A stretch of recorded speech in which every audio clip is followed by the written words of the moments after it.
André Lezecroux-Pietri. Alors le sommet des chefs d'État à Versailles, il devait initialement être consacré à l'élaboration d'un nouveau modèle de croissance. Vous nous en avez parlé en début de semaine. L'ordre du jour a bougé.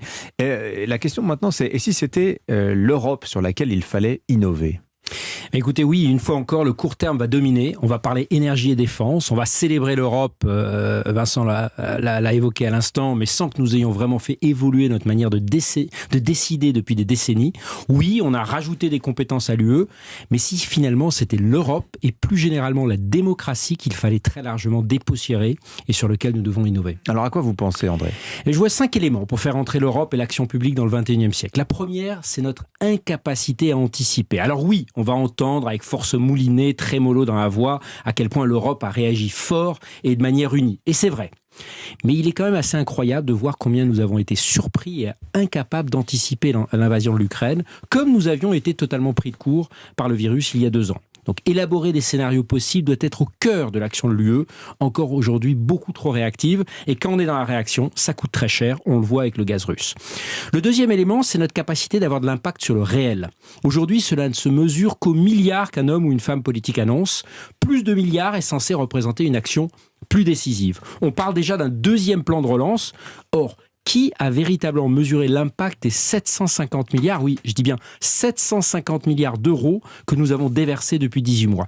Tout le monde s'en moque, ou presque. On ne s'intéresse qu'au chèque, à la macro, pas à l'impact. Et la culture de l'évaluation de l'impact sur le terrain, ça manque et un nombre croissant de nos concitoyens ne voient pas d'amélioration dans leur quotidien, ce qui alimente les extrêmes. Bon, et j'imagine qu'on ne va pas parler de tout ça à Versailles, non ?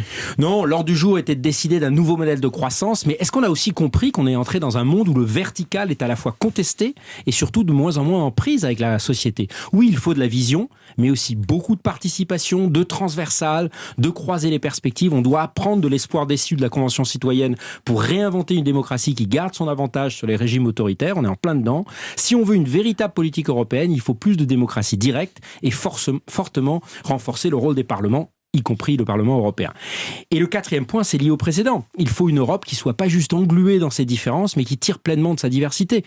Et nous n'avons pas su écouter les pays baltes qui avaient prédit l'agressivité russe. C'est un dysfonctionnement majeur qui est aujourd'hui occulté, alors que c'est cette diversité d'approche qui nous permettra de comprendre le monde complexe et dangereux. L'Europe, c'est plus seulement à Paris et à Berlin, mais de plus en plus à Tallinn, à Rome, à Lisbonne, à Varsovie. Est-ce qu'on peut dire que depuis 15 jours, les Européens ont forgé une vision commune, André ? Malheureusement, on a longtemps manqué de culture commune. Alors oui, il a fallu cette invasion pour que les Allemands se réveillent aux menaces du monde. Il faudrait peut-être en fait un Erasmus des politiques et des grands commis de l'État en Europe et beaucoup plus ouvrir l'action publique à des acteurs de la société civile pour que ces univers aujourd'hui étanches, respirent, s'enrichissent et soient complètement intégrés dans le monde dans lequel nous vivons. C'est un sacré programme.